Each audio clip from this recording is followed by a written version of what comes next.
데일리 브리핑.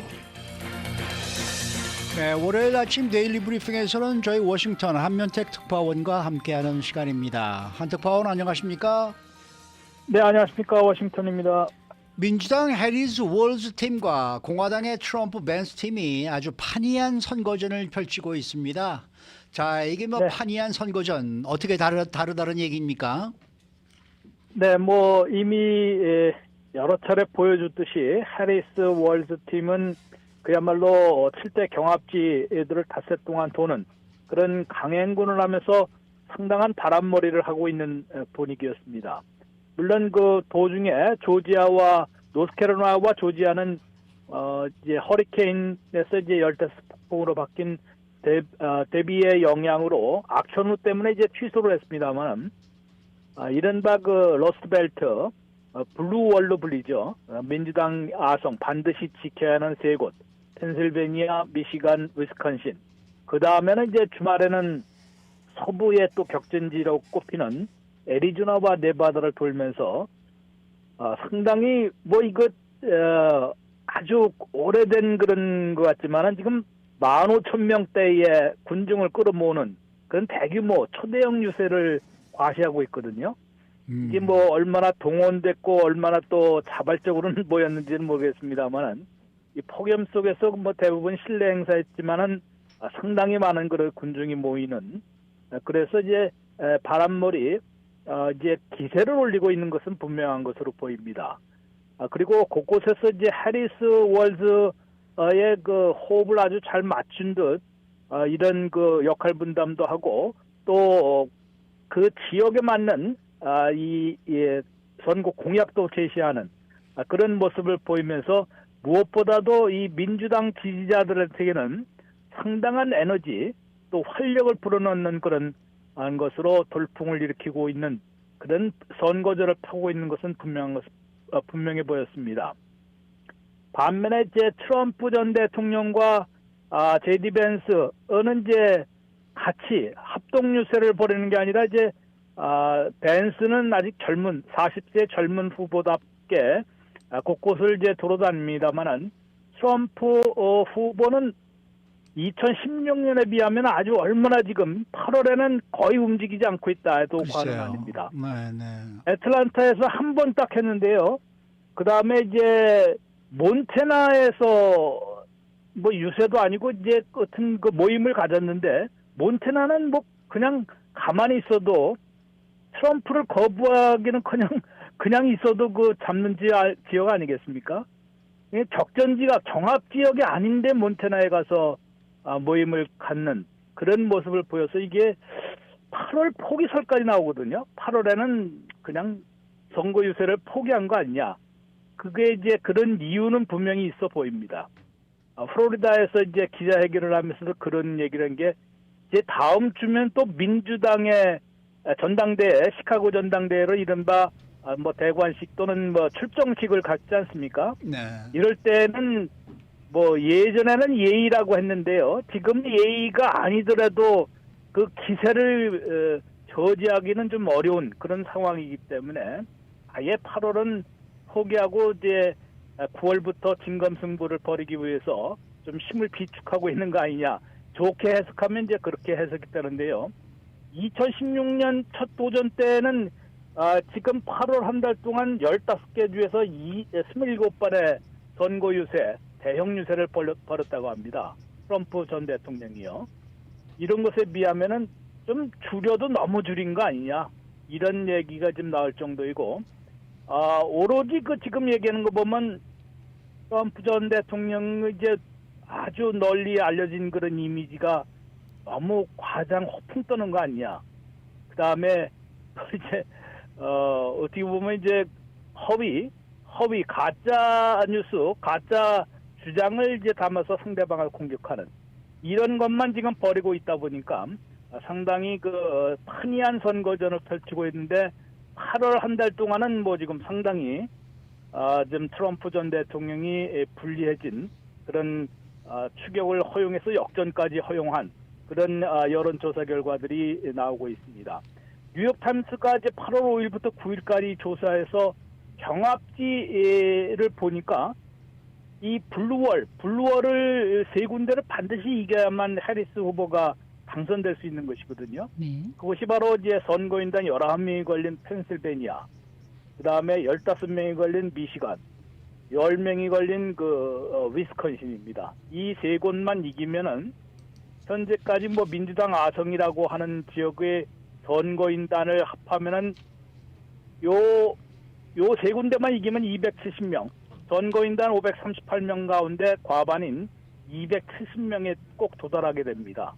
그러니까 이 세 곳 중에 한 곳만 잃어도 상당히 어려운 선거전을 치르는 것이고요. 네. 이 세 곳만 모두 이긴다 그러면은 다른 곳에, 즉 서부 쪽으로 시차가 있기 때문에 서부 쪽으로 갈 필요도 없이 당선을 굳힐 수 있는 그런 지역이기 때문에 블루월로 불리고, 이곳을 수성하기 위해서 상당히 공을 들이고 있는데, 지금 현재 초반은 여러 가지 격변을 겪은 끝에 민주당 대통령 후보가 되는 것입니다만은, 또 부통령 후보를 지명하면서 서민의 이미지, 노동자, 친노동자, 큰 빅데디라고 이제 부르는 그 중서부의 전형적인 큰아버지 이미지, 이러한 사람을 또 서민 이미지를 후보로 내세우다 보니까 상당한 호응을 얻고 있는 거 아니냐. 그래서 일단 8월 한 달 동안은 상당히 카멜라 해리스 후보와 팀 월즈 후보의 그런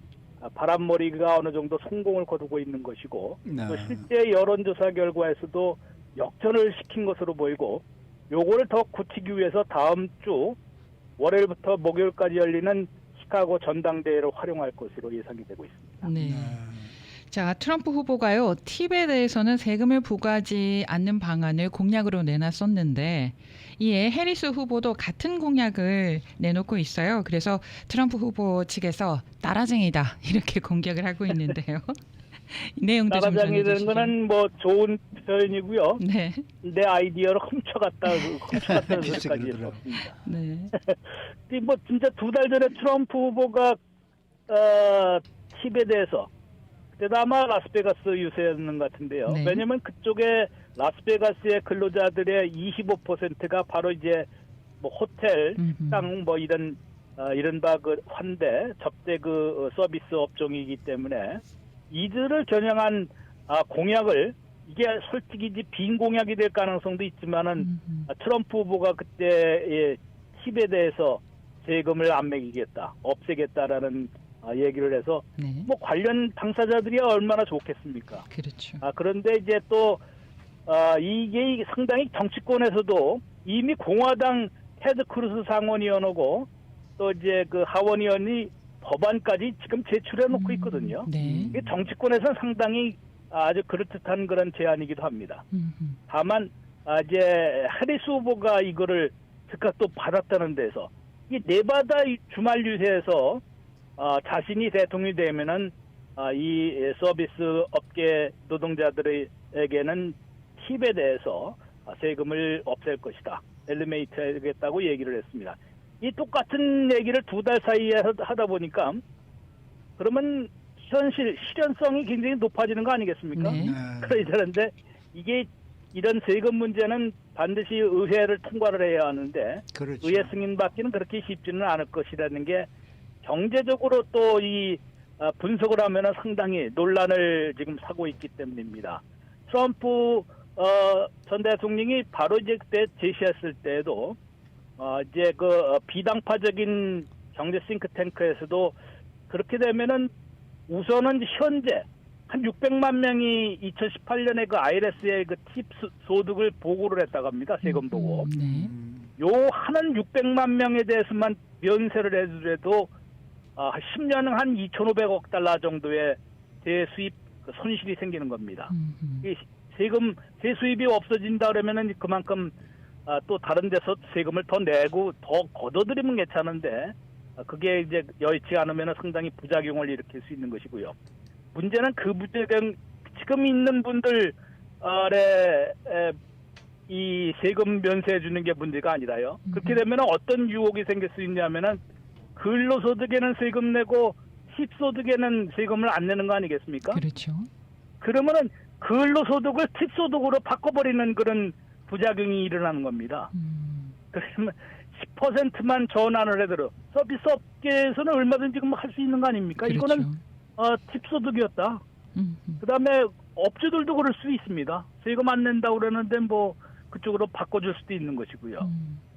이러다 보니까 그러면은 10%만 전환이 되더라도 10년간 2,750억 달러의 세순 손실이 더 늘어난다는 겁니다. 두 가지 합치면 5천억 달러가 넘는다는 것이죠. 근데 이거를 어떻게 막겠습니까? 이러다 보니까 이게 잘 안 되는 건데 이거를 또 놓고 트럼프 전 대통령은 카말라 해리스는 아무런 아이디어 없이 내 아이디어를 훔쳤다.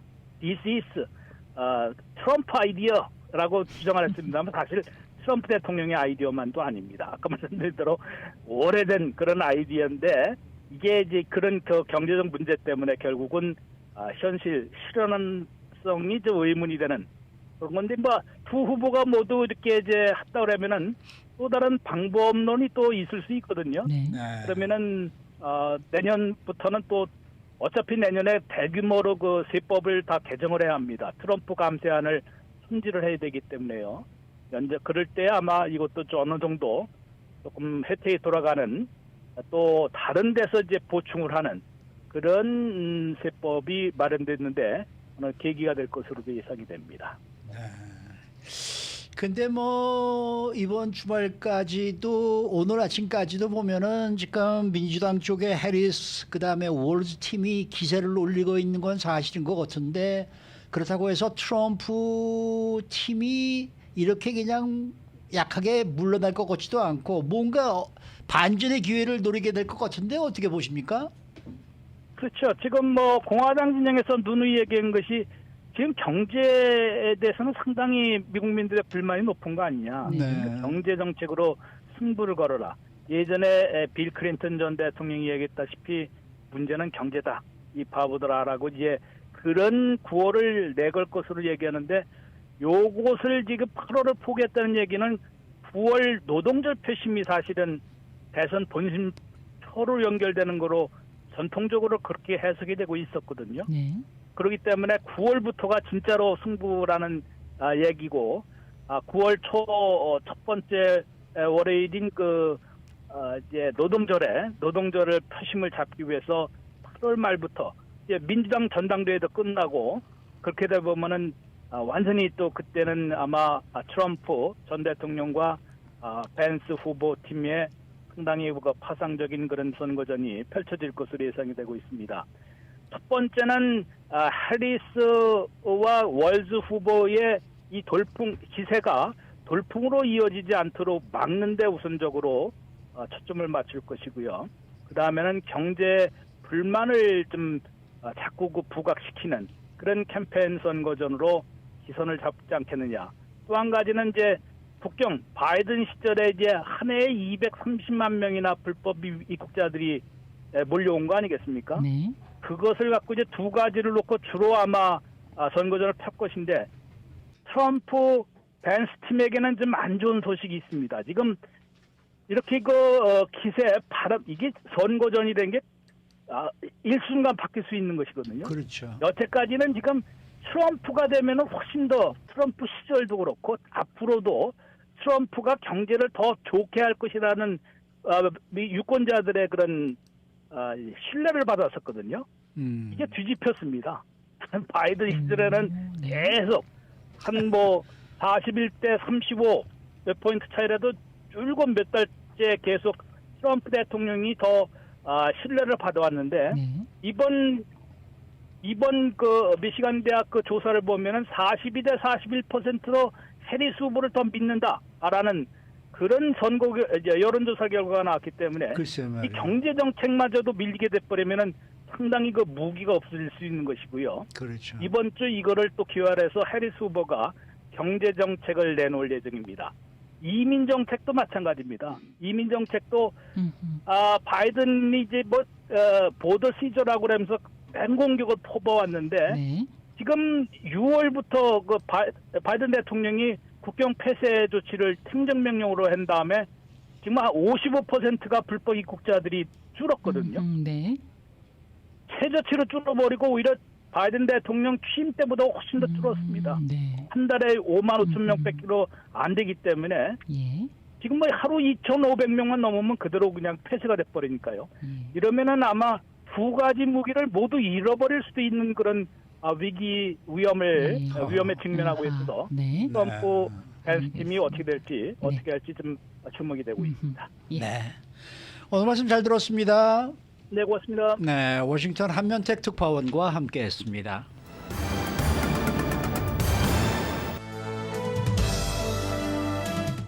인사이드 아메리카. 네, 게빈 뉴섬 캘리포니아 주지사가 얼마 전에 강제적인 노숙자 텐트촌 철거 명령을 내린 이후에 실제로 일부 도시들에서는 이전과는 다른 변화가 일어나고 있습니다.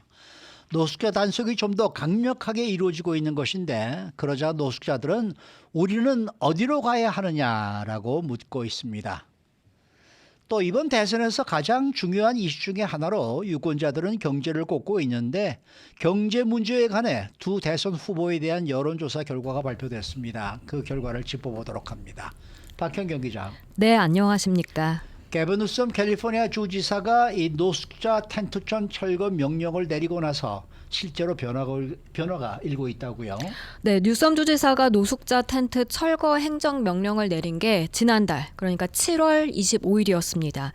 그리고 보름 조금 넘게 지났습니다만 그동안 실제 철거가 보다 활발하게 이루어지고 있는 분위기란 보도가 나왔습니다.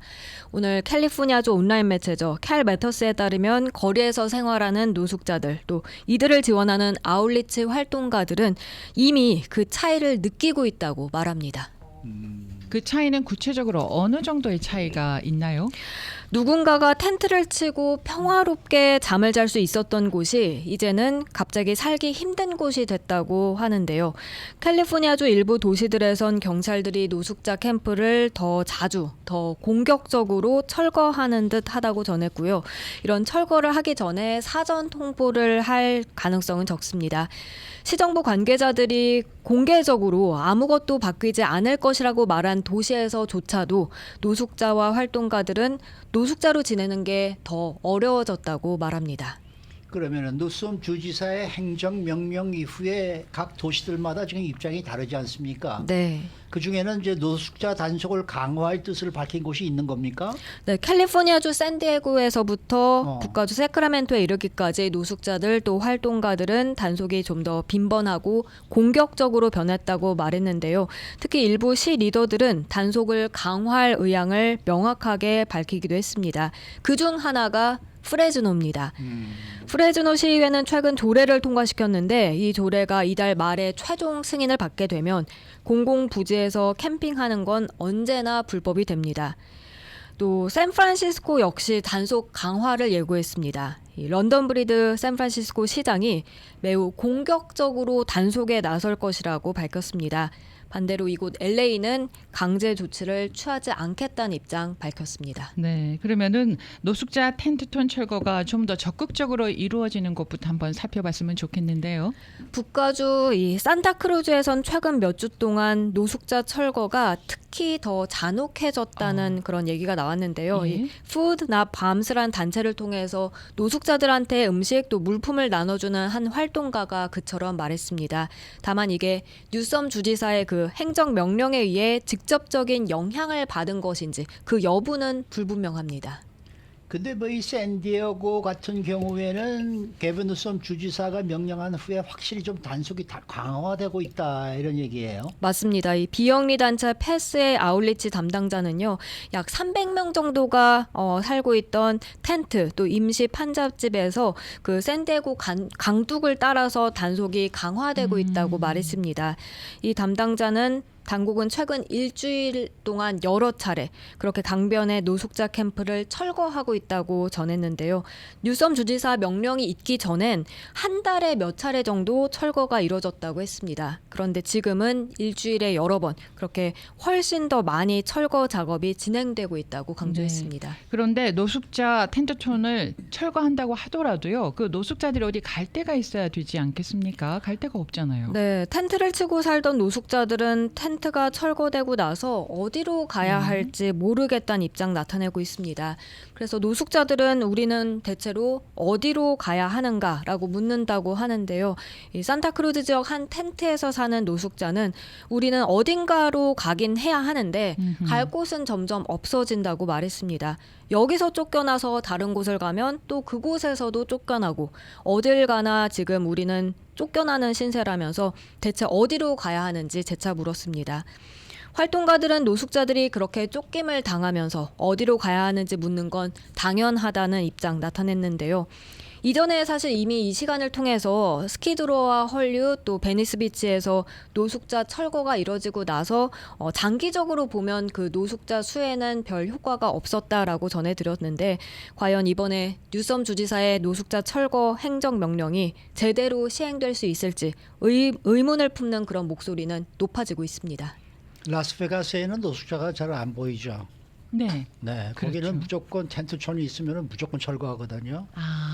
그래서 예. 지하로 들어가잖아요. 그러니까 지하로 들어가잖아요. 네. 그렇다고 해서 LA 무슨 지하도 어디 들어가서 어, 있겠어요. 예, 있을 데가 없죠. 이거 참 걱정입니다. 네. 자, 다음 소식입니다. 오늘 11월 대선에 있어 가장 중요한 이슈로 유권자들은 이제 경제 문제를 꼽고 있는데 이 경제와 관련된 두 대선 후보에 대한 여론조사 결과가 발표됐죠. 네, 파이낸셜 타임스와 미시간 대학교 로스 경영대학원이 지난 1일부터 5일까지 유권자 1000여 명을 대상으로 여론조사 실시해서 그 결과를 어제 공개했습니다. 단순히 카말라 해리스, 도널드 트럼프 두 후보 중 누가 낫다라고 한마디로 단정 지을 수 없는 그런 결과가 나왔습니다. 네. 우선 카말라 해리스 민주당 대통령 후보가 도널드 트럼프 공화당 후보보다는 자국의 경제 문제를 처리하는 데 있어서 더 신뢰할 만한 것으로 나타났습니다.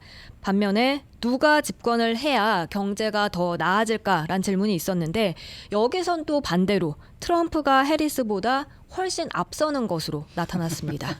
자, 그러면은 경제 문제를 더 잘 처리할 것이라면서 신뢰한 그 답변 비율부터 한번 알아보면 좋겠네요. 네, 전체 응답자 42%는요. 네. 해리스가 경제를 더 잘 다룰 것으로 믿는다고 답했습니다. 반면 트럼프를 여기서 더 신뢰한다고 답한 비율은 41%였습니다. 네. 1% 차이긴 합니다만 해리스가 더 앞선 것이죠.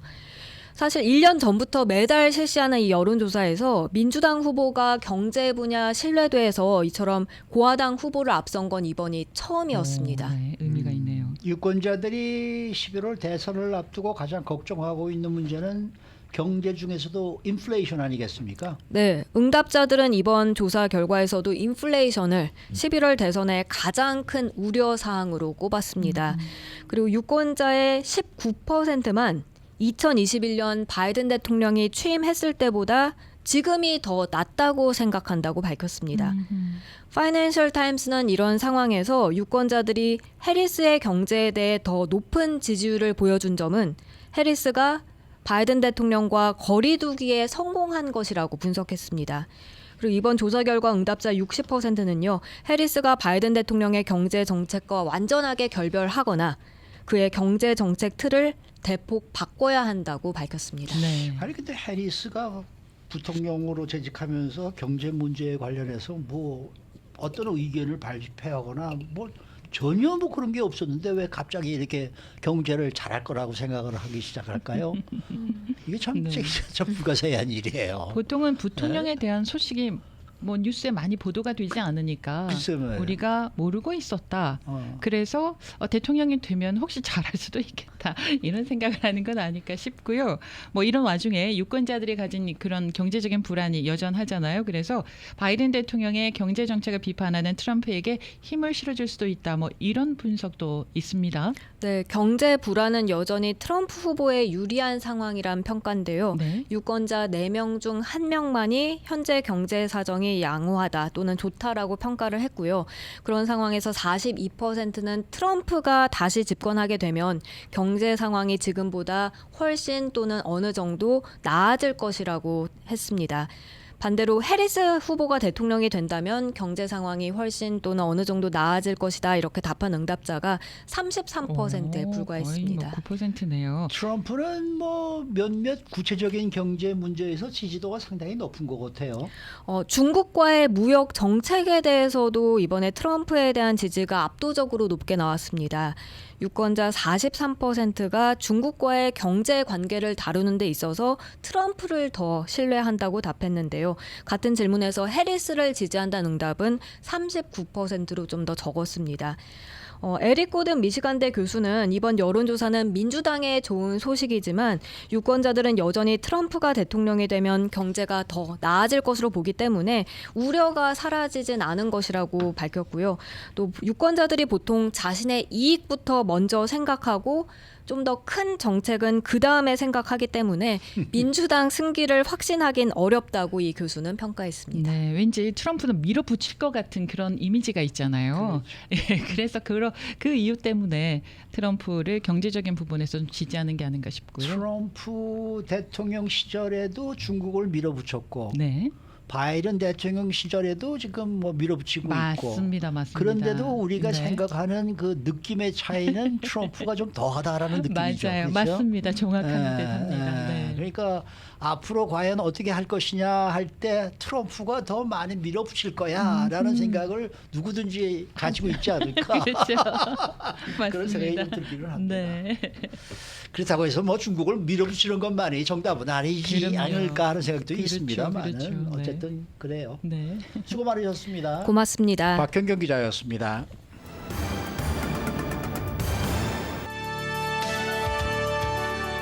이슈 투데이. 네, 오늘은 심장내과 전문의 조재영 박사와 함께합니다. 조 박사님 안녕하십니까? 네, 안녕하세요. 네, 이 대장암에 관한 새로운 진단 기구가 지금 새로 발표가 됐다라는 얘기가 있어서 좀 여쭤봅니다. 이 새로운 대장암 진단 기구 도대체 어떤 기구인지 좀 설명 좀 부탁드리겠습니다. 네네, 제가 지난주에 굉장히 새로운 뉴스를 들어서 너무 흥분이 돼서 이 뉴스를 가져왔는데요. 지난주 이제 월요일 날 이 FDA에서 승인을 받은 새로운 대장암 진단 기구가 있습니다. 네.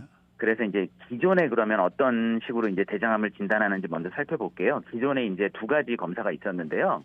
하나는 이제 여러분들이 잘 아시듯이 대장 내시경. 내시경을 많이 그렇죠? 했죠. 예. 그죠. 그래서 이제 45세나 50세가 된 분들에 한해서는 매 10년마다 대장 내시경을 해서 이제 대장 내시경으로 이제 대장암이 있는지 없는지를 눈으로 보는 거죠. 네네. 그래서 그런 검사를 통해서 대장 내시경을 조기에 진단할 수 있는 방법이 있었고요. 또 다른 하나는 이제 내시경을 조금 굉장히 하기 싫어하시는 분들이 많아요. 왜냐하면 그 내시경을 하시려면 네. 사제 같은 약을 먹어서 좀 장을 비워야 되고 또 그렇죠. 금식을 해야 되고 네네. 굉장히 불편해하시는 분들이 많아서 그런 분들에게서는 저희가 이제 분변 잠혈 검사라 그래서 이제 변을 보신 다음에 변을 어느 정도를 저희한테 보내주시면 그 변에 이제 피가 있는지 보는 거예요. 왜냐하면 네네. 대장암이 있을 경우에는 그 암에서 미세하게 출혈이 난다고 돼 있거든요. 아하. 그래서 그런 미세한 출혈을 검사하는 잠혈 검사. 그래서 그렇게 두 가지 검사가 있었는데 이제 아시다시피 내시경 같은 경우는 이제 수면제도 복용하셔야 되고 그다음에 장도 비워야 되기 때문에 굉장히 힘든 검사고 또 이 잠혈 검사 같은 경우는 변을 이제 직접 그 시료를 채취해서 이제 닥터 오피스에 보내야 되니까 그런 경우도 굉장히 불편하거든요. 네.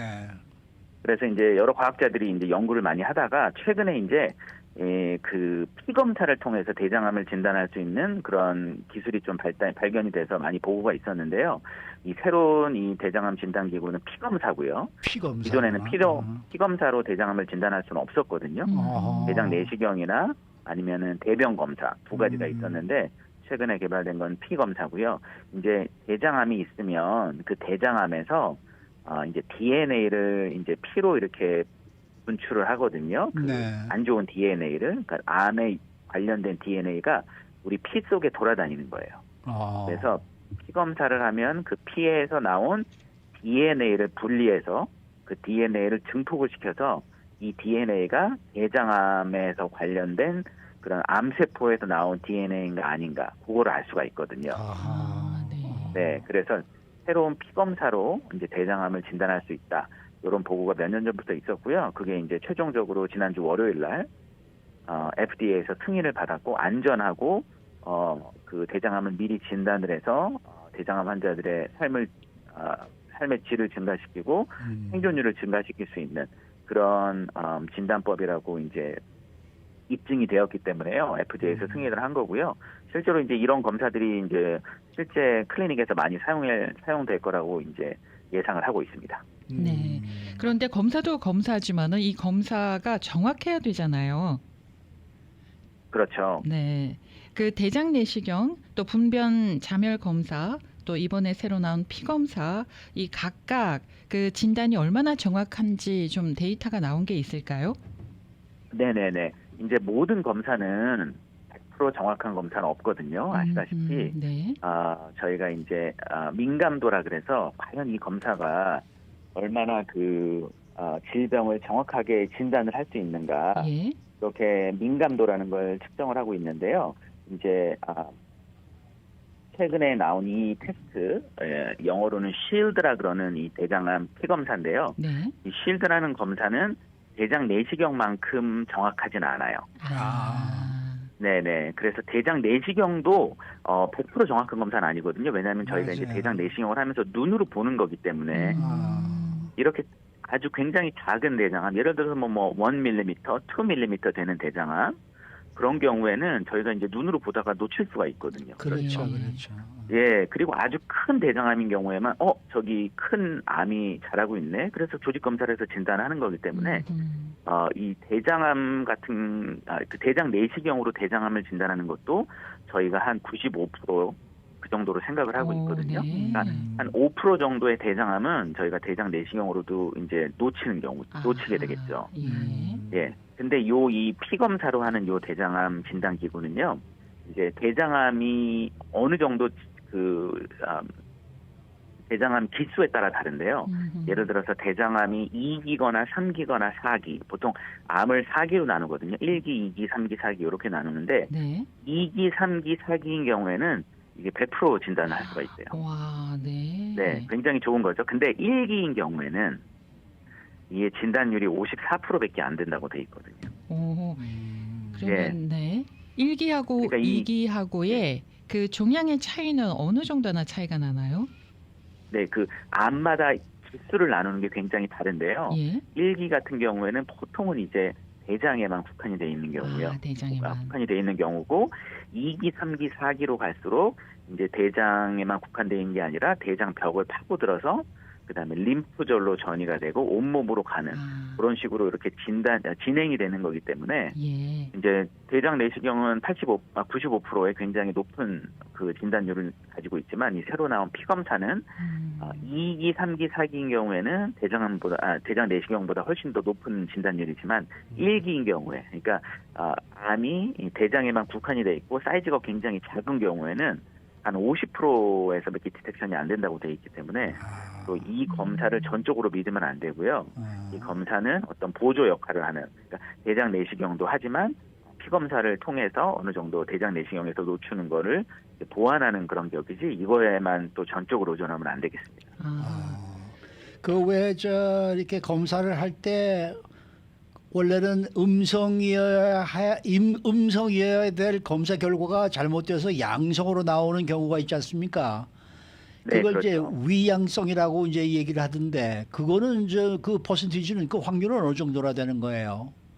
네네. 이제 위양성이라는 경우는 예를 들어서 이제 이 피검사로 피검사를 했는데 이제 양성이 나왔어요. 그 말은 내가 대장암이 있다는 얘기죠. 그렇죠. 근데 이제 실제 뭐 실제는 대장 아니다. 내시경을 하거나 CT를 찍거나 모든 검사를 해봤더니 대장암이 없더라. 아하. 그러니까 대장암이 없는데 테스트가 양성으로 나온 거, 그러니까 거짓으로 나온 거죠. 그래서 이걸 위양성이라 그러는데요.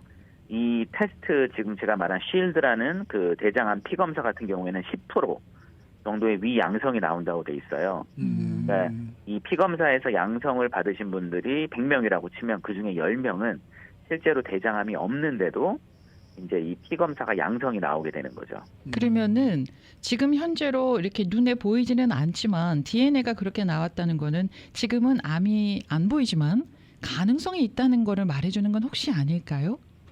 맞아요. 그런 경우도 있겠죠. 실제로 아. 암이 이제 너무 초기여서 예. 대장암으로 안 보이고 CT도 안 보이지만 예.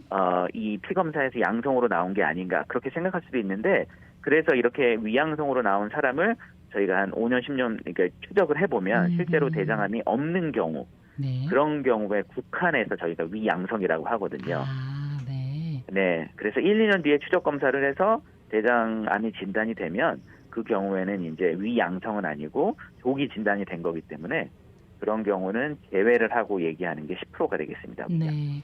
그러면은 지금 이 쉴드라는 이 혈액 검사는 어느 정도에 한 번씩 해야 되는 거예요?